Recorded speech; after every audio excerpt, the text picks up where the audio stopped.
Okay, are you getting me all of you what I trying to tell? आपको अगर figure में TSA पूछ रहा है, बट इसका मतलब ये नहीं है आप दोनों फिगर के इंडिविजुअली टीएसए निकालोगे, नहीं। जब ये फिगर कंबाइन हो गए तो आपका इनका सीएसए निकालना है, because there is no top and bottom. लेकिन जब वो जुड़ जाएंगे तो उनका बेसिकली देखो, टीएसए अगर इंडिविजुअली कोन है तो कोन के टीएसए के लिए आपको क्या, कोन के सीएसए के लिए आपको क्या चाहिए? ये दोनों लाइन का एरिया, बस ये बीच में कुछ नहीं चाहिए। और हेमिस्फीयर के सीएसए में क्या चाहिए? इस पूरी बाउंड्री का एरिया, ठीक है। लेकिन अगर ये फिगर जुड़ गया तो जो सीएसए आपने निकाला है वो इस फिगर का टीएसए कहलाएगा। मेरी बात समझ में आ रही है आप लोगों को? इन दोनों फिगर के इंडिविजुअली सीएसए, यानी ये मान लो कि ये ओपन और ये ओपन, इसका सीएसए प्लस इसका सीएसए, किसका टीएसए बराबर होगा? इस फिगर का। और यही आपका फिगर है। समझ आया लॉजिक? क्योंकि there is no, this line है ही नहीं ना, ये वाली लाइन है ही नहीं, तो इसका एरिया क्यों निकालेंगे? यहाँ पर भी नहीं है, यहाँ पर भी नहीं है। जब ये फिगर ऐसा जोड़ा दोनों तो ये कंबाइन हो गया। और टीएसए किसी भी कंप्लीट फिगर का टीएसए होता है, तो ये कंप्लीट फिगर ही है। समझ आ रही है कि नहीं? हाँ ना लो, नहीं आएगी तो दोबारा बताऊंगा। आ रही है सर। टीएसए और सीएसए में डिफरेंस समझ आता है सबको?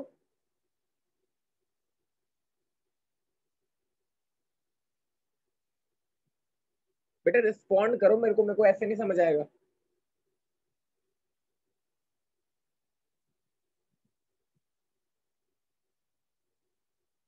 कुणाल कुछ समझ नहीं आ रहा ना बेटा?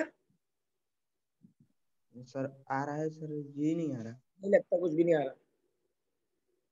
ठीक है कोई बात नहीं, क्वेश्चन ट्राई करते हैं। थर्ड वाला क्वेश्चन निकाला आप लोगों ने, ठीक है, दोनों का सीएसए निकाला और उनको प्लस किया, आंसर मिला। आंसर चेक करो पीछे की सही आया है कि गलत। पहले थर्ड क्वेश्चन करो।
बोलो बेटा, आया किसी का आंसर या किसी का नहीं?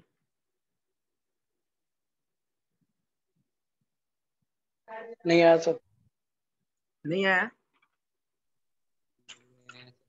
ओके करते हैं। चलो मेरे को बताओ सीएसए ऑफ कोन क्या होता है? बताओ नहीं, क्या होता है? IRL। IRL होता है, तो लगाओ पाई आर एल इधर। और सीएसए ऑफ हेमिस्फीयर क्या होता है? 2πr²। क्या होता है? 2πr²। आवाज ही नहीं आ रही, जागृत तेज बोलो बेटा। 2πr²। सर 2πr², यही होता है ना? ठीक है, ओके। तो पाई आर एल में फॉर्मूला लगाओ। एल की वैल्यू क्या है हमारे पास? एल की वैल्यू निकाल लो जल्दी से। कोन की हाइट कितनी है? 12। रेडियस कितनी? 3.5। स्लांट हाइट निकाल लो जल्दी से। 12 पता है, 3.5 पता है, वहां से निकालो जल्दी से। 12.5 सेंटीमीटर। जो हाँ आ गई, जो भी आई क्या आई? उससे आपका पाई की वैल्यू आपको 22.7 लेनी है, आर की वैल्यू आपको गिवन है 3.5, एल की जो भी निकल के आएगी वो, उसके बाद ये 2 पाई आर स्क्वायर निकाल दो, तो जो आपका ये इनको ऐड करके आएगा वो टीएससी तो आएगा। क्यों नहीं आ रहा? आना चाहिए मेरे हिसाब से। कैलकुलेशन मिस्टेक कर रहे होगे, आना चाहिए। सर आ गया। हाँ आपका तो आ गया, बाकियों का भी आना चाहिए ना बेटा। आपका आ गया, गुड। बाकी क्यों नहीं कर पा रहे भाई? कोई बहुत हार्ड कैलकुलेशन थोड़ी है। एक चीज सोचो, आप अंडर रूट में ये नहीं निकाल पा रहे एल की वैल्यू क्या आएगी अंडर रूट में? 1:12 का स्क्वायर प्लस 3.5 का स्क्वायर निकालो। क्या इशू है इसमें? पॉइंट वाला है, पॉइंट वाला जब भी निकालना हो बेटा बहुत सिंपल होता है। पॉइंट वाला जब भी आपको अंडर रूट सॉल्व करना बहुत इजी, पॉइंट हटाओ, जीरो नीचे लगाओ, सिंपल। अब ये पूरे पे हो गया। जब भी आपको पॉइंट वाला सॉल्व करना, पॉइंट हटाओ, नीचे जीरो लगाओ, आपका इजी हो जाएगा कैलकुलेशन। जब भी आपको इस चीज में इशू आए, अंडर रूट के अंदर पॉइंट है, तो आप ऐसे करो। मैं आंसर तक नहीं पहुंच रहा, आंसर तक आपको खुद पहुंचना पड़ेगा, बट आपको मैंने मेथड बता दिया। अगर कैलकुलेट नहीं कर पा रहे हो तो ट्राई करो, आ जाएगा आज। तो नहीं आएगा तो मैं कल कल की क्लास में बताएंगे, नेक्स्ट क्लास जब भी हो गया। मतलब आपकी मैथ्स की वीकली 3 क्लासें लगे करेंगी। 2 दिन तो आज लगेगी, मंडे ट्यूसडे, एक क्लास आपकी और बढ़ा दी गई है, तो एक दिन में भी फ्राइडे या सैटरडे है, तो आपकी मैथ की क्लास अब शायद 4 दिन लगेगी, 3 दिन नहीं 4 दिन। फ्राइडे सैटरडे भी लगेगी मैथ और साइंस की क्लास आपकी,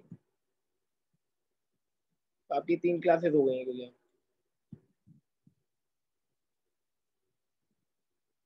मैथ का पेपर कैसा हुआ आप लोगों का? वो तो मैंने पूछा नहीं, सॉरी। आओ, कैसा कैसा क्या भाई, बताओगे करके? अच्छा हुआ सर। नकल मारी नहीं मारी? अच्छा तो हुआ। नकल मारी होगी। अच्छा हुआ। एक दो को छोड़ दे तो बाकी सबने तो नकल मारी होगी, गारंटी से बोल सकते हैं। क्यों भाई अश्वनी, चीटिंग करी कि नहीं करी? नहीं करी? नहीं करी तो बेटा अच्छी बात है। देखो, रोक तो नहीं सकते, मेरे को ही पता है क्या होता है कि मैं आपको, जब हम कर रहे होते हैं कोई चीज और पता है कि हम, मतलब एक क्यूरियोसिटी होती है कि हम गलत है और हम देख सकते हैं, तो बहुत मुश्किल है रोकना अपने आप को। लेकिन यही टेस्ट है आप लोगों को। देखो, आप लोगों के पास बुक भी है, कॉपी भी, सब कुछ है, सारी चीजों के सोल्यूशन भी है, इंटरनेट भी है, तो उस टाइम पे बहुत मुश्किल है अपने आप को रोक पाना, मानता हूँ, बट वही आपका रियल टेस्ट है, विदाउट चीटिंग करके करना। बहुत डिफिकल्ट है, आई नो, क्योंकि कोई चीज हमें नहीं आती तो हमारा क्यूरियोसिटी बहुत कहती है कि एक थोड़ा सा देख लेते, थोड़ा सा देख लेते, और वो थोड़ा थोड़ा देखने के चक्कर में हम लोग लैग करते। बट यही आपका टेस्ट है, मैं आपको अभी बता रहा हूँ। आप लोगों के लिए ये टेस्ट या एग्जाम मैटर नहीं करते हैं, आप लोगों के लिए आपकी प्रिपरेशन मैटर करती है। तो मत करो चीटिंग, आपको अपनी असलियत पता करने दो कि हमें कितना आ रहा है बेटा। आपको पता होना चाहिए कि आपको कितना आ रहा है, आपको आ रहा है कि नहीं आ रहा है, तभी आपका टेस्ट होगा। अगली बार के लिए आप और पढ़ोगे, बोर्ड तक के लिए तभी तैयार हो गए। अब 4 महीने रह गए, 4 महीने नहीं ज्यादा रह गए, क्योंकि बोल रहे हैं कि 1-2 महीने एक्सटेंड हो जाएगी, मार्च में नहीं होंगे तो पेपर, अप्रैल मई में होंगे, मैंने पढ़ा कहीं। तो 60 दिन, 2 महीने मान के चलो, 2 महीने आगे हो सकते पेपर, मार्च में होते थे तो हो सकता है मई में हो। तो आपके पास बहुत ज्यादा टाइम है आपकी बार, हो सकता है मार्च अप्रैल में हो, तब भी 1 महीना एक्स्ट्रा मिलेगा, तो कुछ भी हो सकता है। चलो next question please. A cubical tent, a cubical block of size 7 centimeters surmounted by the hemisphere. What is the greatest diameter of the hemisphere can have? Find the surface area of the solid. निकालो। Cubical है बेटा।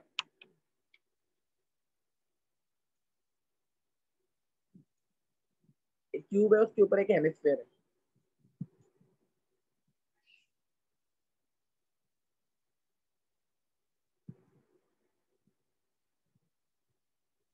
एक cubicle है, एक cube है,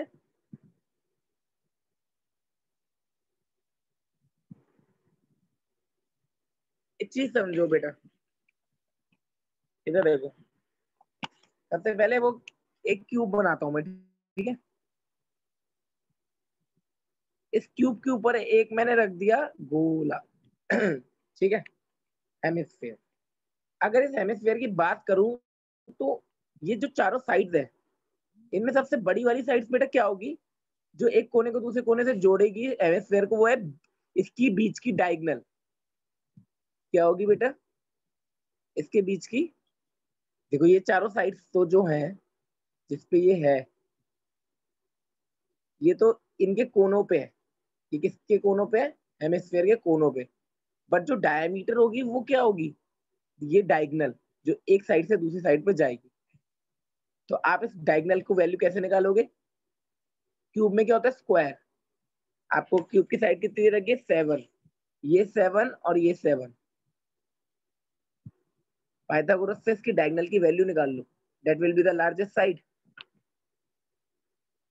under root 49 plus 49 कितना हो गया? Under root 98 is the largest diameter, simple. Approx 9.9 कुछ, 9.9 मेरे हिसाब से। पहला पार्ट तो यहाँ खत्म हो गया। दूसरा पार्ट, देखो तो 7 सेंटीमीटर बता रहा है। कितना? 7 सेंटीमीटर। क्यों 7 सेंटीमीटर? पीछे आंसर 7 सेंटीमीटर है यस सर। बेटा। लेकिन आप एक चीज समझने की कोशिश करो, अगर एक हेमिस्फीयर है, आप वो लॉन्गेस्ट साइड पूछ रहा है 7, तो मेरे हिसाब से तो पॉसिबल नहीं है। एक स्क्वायर बनाते हैं, ठीक है। समझ लो ऊपर वाली साइड है क्यूब की, अगर इसके ऊपर मैं कोई हेमिस्फीयर बिठाता हूँ, लॉजिकली बात करें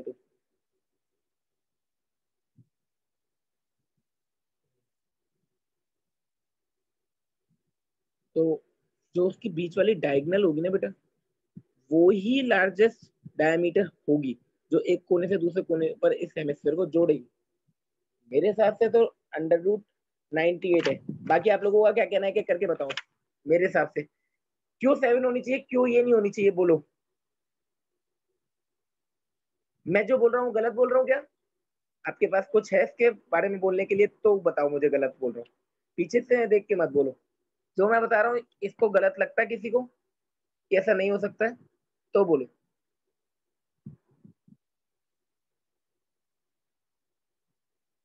बोलो।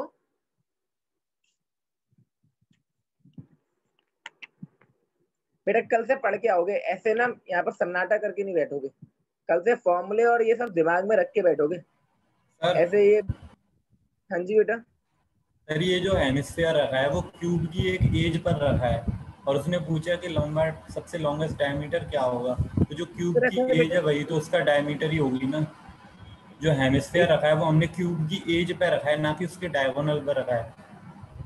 तो सर जिस एज पर हम रख रहे हैं वही तो उसकी डायमीटर होगी हेमिस्फीयर की। अब तो बेटा 2D फिगर थोड़ी है हेमिस्फीयर।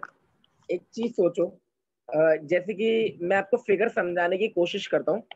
एक मंदिर है, मैं आपको ये समझाने की कोशिश करता हूँ। एक मंदिर है जिसकी बाउंड्रीज एक क्यूबिकल शेप में है, ठीक है।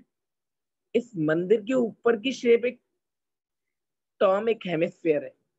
तो उसकी चारों दीवार कवर होती नहीं होती है, उस मंदिर की चारों दीवार उसके अंदर कवर होती है। तो एक एज पे नहीं होता हेमिस्फीयर, चारों एज पे बनता है। यही आपको बताने की कोशिश कर रहा हूँ। तो जो लॉन्गेस्ट डायमीटर होगी वो एक कोने से दूसरे कोने की डायगोनल ही होगी। आप एक मंदिर को गैस कर लो, या आप लोग ताजमहल के अंदर कभी गए हो ना, ताजमहल के अंदर की या मस्जिद हो, उसके अंदर की पोजीशन को करो। कोई भी रूम है उसके ऊपर 4 ही कोने होते हैं, ठीक है। और उसके ऊपर क्या बैठता है? एक उसके ऊपर एक हेमिस्फीयर आएगा, तो जो लॉन्गेस्ट डायमीटर होगी वो कभी भी एज नहीं होगा, लॉन्गेस्ट डायमीटर हमेशा डायगोनल होगी।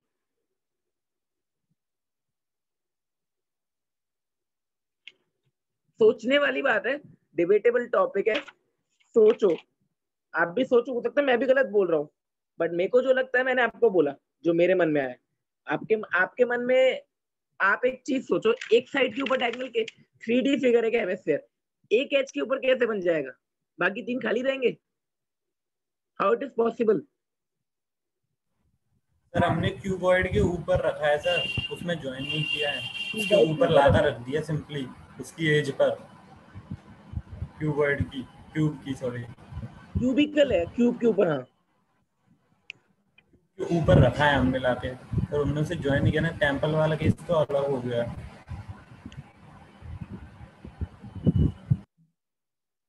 चलो सोच, ये वाला टॉपिक थोड़ा सा मैं भी पता करके आता हूँ, थोड़ा सा आप भी पता करके आओ।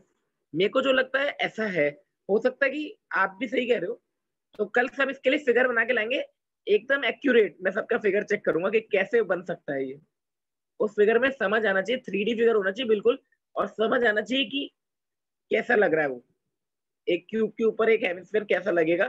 जैसे कि मैं प्रॉपर्ली अभी ड्रॉ नहीं कर पा रहा, आप भी एक अच्छे से पेन से बड़ा सा फिगर बनाएंगे, तब मुझे बताएंगे सबकी 7 होगा कि √98 होगा।